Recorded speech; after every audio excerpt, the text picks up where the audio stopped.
Hello everyone, welcome to my channel hi fi educator. So student, आज की video में हम एग्रोनॉमी के लेक्चर फर्स्ट पे डिस्कस करने वाले हैं। इस लेक्चर में हम आपको बताएंगे एग्रोनॉमी के बारे में और उसकी पूरी डिटेल्स बताएंगे। तो चलिए स्टार्ट करते हैं। तो स्टूडेंट, पहला अक्सर पूछा जाता है कि एग्रोनॉमी के सबसे पहले एग्रोनॉमी स्टार्ट करने से पहले एग्रोनॉमी के पिता के बारे में जानना जरूरी होता है। तो एग्रोनॉमी के जो फादर हैं वो कौन है? तो एग्रोनॉमी के जो फादर हैं वो है पिट्रो डी क्रिसेंजी। जो हैं वो एग्रोनॉमी के फादर कहे जाते हैं। क्या कहे जाते हैं? एग्रोनॉमी के फादर कहे जाते हैं। नेक्स्ट बात की जाती है कि एग्रोनॉमी के फादर की बात जब हो गई तो फिर पूछा जाता है कि बताइए कि एग्रोनॉमी की उत्पत्ति किस शब्द से हुई। तो हम सभी जानते हैं कि एग्रोनॉमी शब्द की उत्पत्ति लैटिन भाषा के शब्द से हुई। किससे हुई? अक्सर वन नंबर के क्वेश्चन में पूछा जाता है, एक नंबर के क्वेश्चन में पूछा जाता है कि एग्रोनॉमी की भाषा के शब्द की उत्पत्ति किस भाषा से हुई। तो वह होती है लैटिन भाषा के शब्द से। फिर आपसे पूछा जाता है कि जिस शब्द से हुआ उसका नाम क्या है? तो एग्रोनोमस शब्द से हुआ। किससे हुआ? एग्रोनोमस शब्द से हुआ था। अब एग्रोनोमस शब्द का अर्थ क्या होता है? तो आपको बता दो, एग्रोनॉमी शब्द दो शब्दों से बना था, एग्रोनोमस। तो एग्रो प्लस नोमस। एग्रो का जो अर्थ होता है वह होता है खेत। क्या होता है? खेत, अर्थात फील्ड कह सकते हैं। और वही नोमोस शब्द की बात कर लें, नोमोस शब्द की बात कर लें, यहाँ पे अगर आप देखेंगे ध्यान से तो नोमोस लिखा है। नोमोस शब्द का बात कर लें तो मैनेजमेंट। क्या होता है? मैनेजमेंट होता है। अब बात कर लेते हैं, जब इतना हो गया तो अब डिफिनीशन की भी बात कर लेते हैं। डिफिनीशन इसका कैसे लिखेंगे आप पेपर में? तो ध्यान दीजिएगा, भूमि की उचित प्रबंध कर वैज्ञानिक विधि से फसलों को उगाने का अध्ययन सस्य विज्ञान कहलाता है, अर्थात एग्रोनॉमी कहलाता है। मतलब भूमि का उचित प्रबंध करके फसलों को वैज्ञानिक तरीके से जब हम उगाते हैं तो वह क्या कहलाता है? एग्रोनॉमी कहलाता है, या तो उसे हिंदी में सस्य विज्ञान कह सकते हैं। नेक्स्ट है, अगर दूसरे शब्द में आप इसे बोलना चाहते हैं तो पौधों से भोजन, ईंधन, चारा एवं तंतु। पौधों से इंपॉर्टेंट चीज जो भी हम प्राप्त करते हैं उसमें जो भी क्रिया लगती है, कार्य होती है, वही समझ लीजिए वैज्ञानिक तरीके से जो भी क्रिया कार्य की जाती है वो होती है सस्य विज्ञान।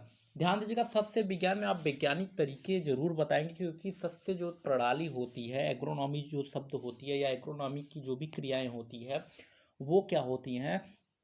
वो वैज्ञानिक तरीके से होती है। वो भौतिक और रसायन दोनों के वजह से ये चीज़ें प्रयोग में लाई गई है कि भौतिक तरीकों से और रासायनिक तरीकों से या जैविक तरीके से किस प्रकार से हम सस्य विज्ञान जो सस्य विज्ञान होता है, एग्रोनॉमी होता है, उसके तहत खेती कर सकते हैं। तो उसके तहत होता है, इसलिए आप ये चीज़ें ज़रूर इंक्लूड करेंगे। चलिए नेक्स्ट चलते हैं। अगर आपको इंग्लिश में डिफिनीसन लिखना है पेपर में, इंग्लिश में जिसको लिखना है वो लिख सकता है, study of land management and scientific cultivation of crop is called agronomy. ऐसे भी आप उसे लिख सकते हैं।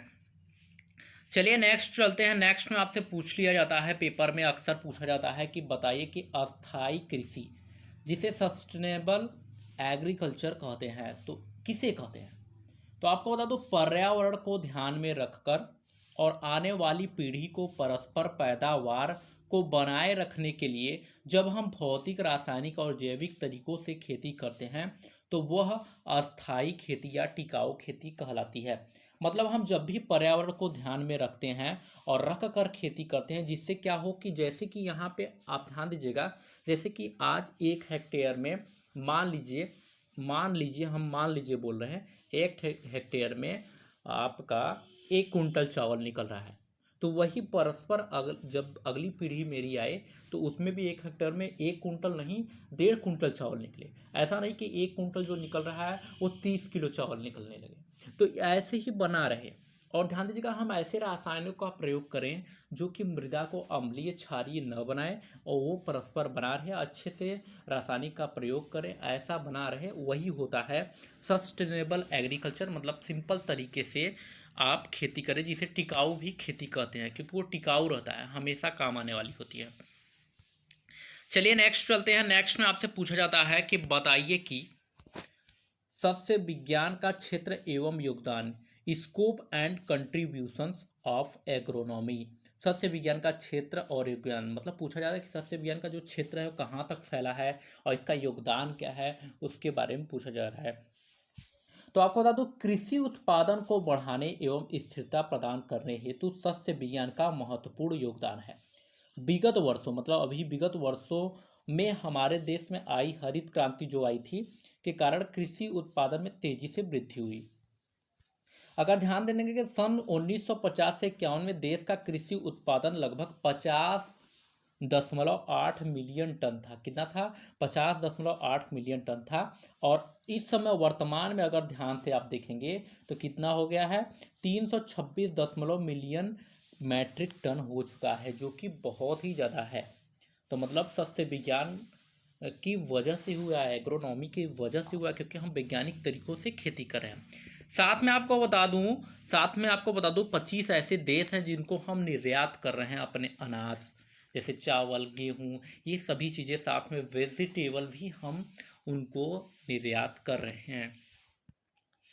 चलिए नेक्स्ट पे चलते हैं। नेक्स्ट में अब आ रहा है कि जैसे कि नेक्स्ट में पूछा जा रहा है कि जब इतना बता दिया गया तब पूछा जा रहा है कि इनकी कौन कौन सी क्षेत्र क्या है। तो लिखा यहाँ पे देखेंगे ध्यान से, तो भारतीय अर्थव्यवस्था में कृषि विज्ञान का विस्तार एवं क्षेत्र निम्न प्रकार है। मतलब इसका क्षेत्र निम्न प्रकार है, सुन लीजिए। खाद्यान्न में आत्मनिर्भरता एवं सुरक्षा। तो क्या है आत्मनिर्भरता, क्या सुरक्षा है? तो फूड सिक्योरिटी एंड स्टेबिलिटी। तो आपको बता दूं, हमारे देश में गत वर्षों में हरित क्रांति के फलस्वरूप कृषि उत्पादन 326 मिलियन मैट्रिक टन पहुंच चुका है। देश में अन्न भंडार पूर्ण रूप से भरे हुए हैं और पर्याप्त मात्रा में बहुत से देशों को गेहूं, चावल, चीनी आदि की निर्यात की प्रचुर संभावना बढ़ी है। यह सब वैज्ञानिक विधि से सघन कृषि को अपनाकर बनाया गया है। ध्यान दीजिएगा, सघन कृषि के बारे में भी बताएंगे आगे चैप्टर में। हम आपको सारे टॉपिक्स के बारे में बताएंगे। डेली बेसिस पे एग्रोनॉमी की क्लासेस चलेंगी, आप ध्यान से जरूर देखिएगा। आज लेक्चर 1 में सिर्फ बेसिक चीज़ें बताई जा रही है जो कि आपके पेपर में पूछी जा सकती हैं। ये तो पहला हुआ। सेकेंड में आपसे जो इसके क्षेत्र है, वस्त्रों की प्राप्ति, अवेलेबिलिटी ऑफ क्लॉथेस। तो इसमें है कि अन्न के अतिरिक्त वस्त्र भी हमारी मूलभूत आवश्यकताओं में से एक है। इसकी पूर्ति के लिए विभिन्न प्रकार की रेशे वाली फसलों को उगाया जाता है। तो वह रेशे वाली जो फसलें होती हैं वह होती हैं कपास, जिसको उगाकर हम क्या कर रहे हैं? वस्त्र की प्राप्ति भी कर लेते हैं। नेक्स्ट है दैनिक उपयोग दैनिक उपयोग की वस्तुओं की प्राप्ति, availability of goods for daily use. Goods मतलब होता है वस्तुएं, ध्यान दीजिएगा। तो समाज में प्रतिदिन विभिन्न प्रकार की वस्तुओं की आवश्यकता होती है। इनका उत्पादन सस्य विज्ञान के द्वारा ही संभव है। जैसे कि ईंधन व तेल। अगर ईंधन नहीं रहेगा, तेल नहीं रहेगा, तो आप कैसे उसका उपयोग कर सकते हैं? आपको खाना बनाना होगा तो तेल की ज़रूरत पड़ेगी, कहीं जाना होगा तो उसके लिए ईंधन की सख्त आवश्यकता होगी। नेक्स्ट की बात कर लें। नेक्स्ट में आपसे अक्सर ये टॉपिक जरूर होता है क्षेत्र में कि रोजगार का साधन। अगर एग्रीकल्चर में है तो आपको रोजगार का साधन जरूर मिल जाता है, सोर्स ऑफ एम्प्लॉयमेंट। क्या रोजगार का साधन मिलता है, चलिए बात करते हैं। सस्य विज्ञान के सिद्धांतों एवं क्रियाओं को अपनाकर बहुत से लोगों को रोजगार मिलता है। फसल की बुआई से कटाई तक किसानों, कृषि मजदूर आदि को भरपूर मात्रा में रोजगार का अवसर मिलता है। कृषि उत्पादन के आधार पर ही बाजार में पर्याप्त गतिविधियां संचालित होती है। वह व्यापारियों को वर्ष भर कृषि विपणन की आय मिलती है। मतलब कि अगर आप कृषि, जैसे ही खेती बाड़ी होती है तो उसमें क्या होता है कि फसल को बोने के लिए ट्रैक्टर की आवश्यकता होती है। ट्रैक्टर जब बुआई होती है तो उस समय ट्रैक्टर चलाने वाले ड्राइवर की आवश्यकता होती है। साथ में वहाँ के खरपतवार को हटाने के लिए मजदूर की आवश्यकता होती है। साथ में अगर आपके फ्रूट तैयार हो जाते हैं या तो फल तैयार हो जाते हैं तो उसमें घास हटाने के लिए, निराई करने के लिए मजदूर की आवश्यकता होती है। फल तोड़ने के लिए मजदूर की आवश्यकता होती है। बाजार में बेचने के लिए आपको साधन की आवश्यकता होती है, जिसके लिए आपको एक मजदूर की आवश्यकता होती है जो उसे भरने और पैकिंग करने के लिए आवश्यकता होती है। ये चीज़ें रोजगार है, इसमें रोजगार मिल रहा है। ऐसा नहीं कि जो सरकारी नौकरी ही आपको मिले तभी रोजगार कहा जाएगा, क्योंकि आजकल लोग भाग रहे हैं। घर पे बैठ कर देखिए, नौकरी नहीं मिलने वाली। आप बाहर जाएंगे तो आपको कोई ना कोई प्राइवेट नौकरी मिल जाएगी, तो उसे ही रोजगार कहा जाता है। जब आपको सरकारी नौकरी मिले तभी रोजगार है, तब तो आप सोचते रहिए, बैठे रहिए।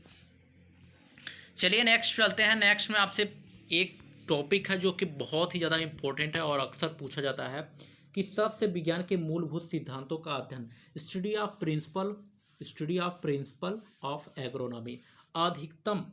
अधिकतम फसल उत्पादन एवं उचित मृदा प्रबंध हेतु अपनाए जाने वाले सस्य विज्ञान के मूलभूत सिद्धांतों का अध्ययन निम्नलिखित शाखाओं के अंतर्गत किया जाता है। तो आज हम निम्नलिखित शाखाओं के बारे में बात करेंगे। ध्यान दीजिएगा, इन शाखाओं के बारे में डिस्कस कल लेक्चर नंबर 2 में भी की जाएगी। चलिए, पहला है निम्नलिखित शाखा है मौसम विज्ञान, मेट्रोलॉजी, भूमि एवं भू परिष्कार, सॉइल एंड टिलियर्स प्रैक्टिसेस। इन सभी के बिना आपका खेती नहीं हो पाएगा, इसलिए इस चीज़ों के बारे में बताया जा रहा है। अगला है नेक्स्ट आपका भूमि और जल संरक्षण, सॉइल एंड वाटर कंजर्वेशन, शुष्क कृषि, ड्राई लैंड एग्रीकल्चर। आगे नेक्स्ट है आपका भूमि उर्वरता एवं उर्वरक उपयोग, soil fertility and fertiliser use. Next है सिंचाई जल प्रबंध, इरिगेशन वाटर मैनेजमेंट। नेक्स्ट पे चलते हैं, आपका नेक्स्ट है खरपतवार प्रबंध, वीड मैनेजमेंट, और सिंचाई जल प्रबंध बताए होंगे, इरिगेशन वाटर मैनेजमेंट।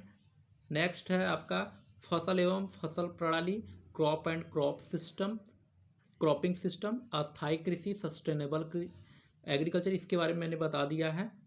नेक्स्ट है आपका बीज गुणवत्ता एवं बोने का समय, seed quality and sowing time. तो ध्यान दीजिएगा, ये चीज़ें था हमने आपको डिस्कस कर दिया है और यहाँ पे हमने इतना मैटर बनाया था आज, और आपको बता भी दिया इस मैटर के बारे में, पूरी डिटेल भी दे दी है। अगर आप ध्यान दीजिएगा कि अगर आप अच्छे से पढ़ाई करेंगे, डेली बेसिस पे एग्रोनॉमी लेक्चर 2 भी आएगा, जिसमें आपको एग्रोनॉमी के आगे के चैप्टर्स को बढ़िया से डिस्क्राइब किया जाएगा। तो आप सभी बने रहिएगा चैनल पे, और चैनल पे नए हैं तो सबसे पहले सब्सक्राइब कर लें, लाइक्स कर लें और शेयर करना ना भूलें। तो चलिए फिर मिलेंगे एक नेक्स्ट वीडियो में, तब तक के लिए बहुत बहुत धन्यवाद और नमस्कार।